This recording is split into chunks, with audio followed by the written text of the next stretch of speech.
The Add to Negative List button is also located inside of Negative Word Finder. However, this time it's going to add negative words to the negative phrase list. So let's say we wanted to shield ourselves from this particular word in the future. Let's go to toe.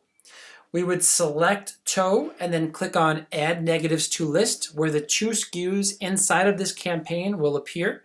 We're going to select that SKU, those SKUs, and click on OK. And you're going to see it says Added to Negative Phrase List. Negative phrase list. So the individual words go in as negative phrase.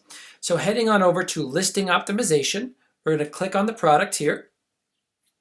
And here is your negative phrase list. There is the word set. And in the future, if we have a campaign that we make and we wanted to use these words to our advantage to reduce ad spend in the future, we would simply click on Add Negatives to Campaign and go from there.